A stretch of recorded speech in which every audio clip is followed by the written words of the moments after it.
CPI സമ്മേളനവുമായി ബന്ധപ്പെട്ടാണ്. ഈ സമ്മേളനങ്ങളിൽ മത്സരത്തിന് വിലക്കേർപ്പെടുത്തിയിരിക്കുകയാണ്. ഔദ്യോഗിക പാനലിനെതിരെ മത്സരമുണ്ടെങ്കിൽ സമ്മേളനം സസ്പെൻഡ് ചെയ്യും. സംസ്ഥാന നേതൃത്വത്തിനെതിരായ അതൃപ്തി സമ്മേളനങ്ങളിൽ പ്രതിഫലിക്കുമെന്ന ആശങ്കയെ തുടർന്നാണ് വിലക്കേർപ്പെടുത്തുന്നത്. ജില്ലാ നേതൃയോഗങ്ങളിൽ പങ്കെടുക്കുന്ന സംസ്ഥാന എക്സിക്യൂട്ടീവ് അംഗങ്ങൾ ഇക്കാര്യം റിപ്പോർട്ട് ചെയ്യും. സെയ്ഫ് സൈനുലാബ്ദീനുണ്ട് വിവരങ്ങൾ നൽകാനായി. സെയ്ഫ്, എന്തുകൊണ്ടാണ് ഇത്തരത്തിലൊരു വിലക്ക്? ഒരു വിഭാഗീയതയ്ക്ക് വിലങ്ങിടുക എന്ന സ്വഭാവം കൂടി നമുക്ക് ഇതിനകത്ത് കാണാൻ കഴിയുന്നുണ്ട്. ജിൽസി, മത്സരത്തിന് പൂർണ്ണമായി വിലക്കേർപ്പെടുത്തുകയാണ് CPI ചെയ്തിരിക്കുന്നത്. അതിന്റെ കാരണം ഇപ്പോൾ ജിൽസി ചോദിച്ച ഏറ്റവും അവസാനത്തെ ചോദ്യം എന്താണ് എന്നുള്ളതാണ്. ആ ചോദ്യത്തിനുള്ള ഉത്തരം സംസ്ഥാന നേതൃത്വത്തിനെതിരെ വലിയ അമർഷം പല ഘടകങ്ങളിൽ ഉയർന്നു വരുന്നുണ്ട്. അതുകൊണ്ടാണ് മത്സരത്തിന് വിലക്കേർപ്പെടുത്താൻ വേണ്ടിയുള്ള തീരുമാനം എടുത്തിരിക്കുന്നത്. ജില്ലാ എക്സിക്യൂട്ടീവിൽ പങ്കെടുക്കുന്ന സംസ്ഥാന എക്സിക്യൂട്ടീവ് അംഗങ്ങൾ പാർട്ടിയുടെ സർക്കുലർ എന്ന നിലയിലാണ് ഇത് റിപ്പോർട്ട് ചെയ്യുന്നത്. ഏതെങ്കിലും സമ്മേളനങ്ങൾ മത്സരം ഉണ്ടാവുകയോ മത്സരത്തിന് ആരെങ്കിലും തയ്യാറെടുക്കുകയോ ചെയ്യുകയാണെങ്കിൽ ആ സമ്മേളനങ്ങൾ അപ്പോൾ തന്നെ സസ്പെൻഡ് ചെയ്യുക എന്നുള്ള നിർദ്ദേശമാണ് നൽകിയിരിക്കുന്നത്. അതിനൊപ്പം തന്നെ ആ സമ്മേളനം വീണ്ടും നടത്തേണ്ടി വരും. അങ്ങനെ മത്സരത്തിനാരെങ്കിലും തയ്യാറായാൽ അത് സസ്പെൻഡ് ചെയ്യുകയും പിന്നീട് ആ സമ്മേളനം നടത്തുകയും ചെയ്യണം. ഇതാണ് ആ സർക്കുലറിലെ പ്രധാനപ്പെട്ട നിർദ്ദേശം. സംസ്ഥാന സെക്രട്ടറിക്ക് നേതൃത്വത്തിനെതിരെ വലിയ അതിർത്തി CPIയിൽ ഇപ്പോൾ തന്നെ ഉണ്ട്.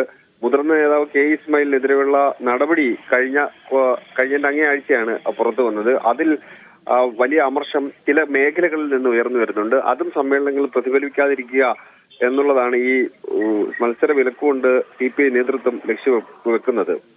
അതുപോലെ തന്നെ കഴിഞ്ഞ സമ്മേളനം കാലയളവ് എടുക്കുകയാണെന്നുണ്ടെങ്കിൽ ഔദ്യോഗിക വിഭാഗം തന്നെ നേരിട്ട് മത്സരം നടത്തിയ എതിർ സ്വരങ്ങൾ ഉണ്ടാവുകയാണെങ്കിൽ ഔദ്യോഗിക വിഭാഗം തന്നെ മത്സരം നടത്തി അവർ കമ്മിറ്റി പിടിച്ചെടുക്കുന്ന ഒരു സ്വഭാവം നമുക്ക് കാണാൻ കഴിഞ്ഞിരുന്നു. ഇത്തവണ പക്ഷെ അങ്ങനെയല്ല സ്ഥിതിയുള്ളത്. മത്സരം ഉണ്ടായാൽ ഒരുപക്ഷെ തിരിച്ചടികൾ ഉണ്ടായേക്കും എന്ന ബോധ്യത്തിലേക്ക് സംസ്ഥാന നേതൃത്വം എത്തിച്ചേരുകയാണ് ജിൽസി. അതുകൊണ്ടാണ് മത്സരം ഒഴിവാക്കുക. ഈ മത്സര വിലക്കെന്ന് പറയുമ്പോൾ അതിനകത്ത് നമുക്കൊരു കേഡർ സ്വഭാവമുള്ള പാർട്ടിയെ സംബന്ധിച്ചിടത്തോളം അത് എത്രത്തോളം പ്രാധാന്യം അർഹിക്കുന്നു എന്നുള്ളത് കൂടെ നോക്കണം, അല്ലെ? ഇത്തരം ഒരു മത്സര വിലക്ക് ഏർപ്പെടുത്തുക എന്ന് പറയുമ്പോൾ അത് അതൃപ്തിയുടെ പേരിലാണെങ്കിലും വിഭാഗീയതയുടെ പേരിലാണെങ്കിലും.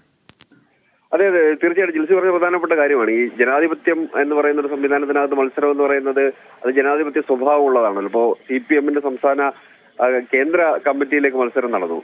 അതൊരു ജനാധിപത്യ സ്വഭാവമുള്ള സംവിധാനം എന്ന നിലയിൽ ആ മത്സരം അനുവദിക്കുക എന്നുള്ളതാണ് അതിനകത്ത് ചെയ്യേണ്ടത്. പക്ഷേ മത്സരം വിലക്കുക എന്നുള്ളത് ജനാധിപത്യ സ്വഭാവമാണോ എന്ന് ചോദിച്ചാൽ അതല്ല. പ്രത്യേകിച്ച് ഒരു കമ്മ്യൂണിസ്റ്റ് പാർട്ടിക്ക് ചേർന്ന രീതിയല്ല എന്ന് വേണമെങ്കിൽ നമുക്കത് കണക്കാക്കാം. എന്തായാലും മത്സരങ്ങൾ പൂർണ്ണമായും വിലക്കുന്നുണ്ട്. നേതൃത്വം അതിന് ഭയപ്പെടുന്നു എന്നുള്ളതാണ് നമുക്ക് ഇതുകൊണ്ട് മനസ്സിലാക്കാൻ കഴിയുന്നത്. ഇപ്പോൾ ലോക്കൽ സമ്മേളനങ്ങളാണ് നടന്നു വരുന്നത്. പിന്നെ ഈ മണ്ഡല സമ്മേളനം നടക്കാനുണ്ട്. ഓഗസ്റ്റിലാണ് ജില്ലാ സമ്മേളനം നടക്കുന്നത്. സെപ്റ്റംബർ 8 മുതൽ ആലപ്പുഴയിലാണ് സംസ്ഥാന സമ്മേളനം നടക്കുന്നത്. അതിന് മുന്നോടിയായിട്ട് 23 മുതൽ 25 വരെ തിരുവനന്തപുരത്ത് വെച്ച് തന്നെ ദേശീയ കൗൺസിൽ ചേരുന്നുണ്ട്.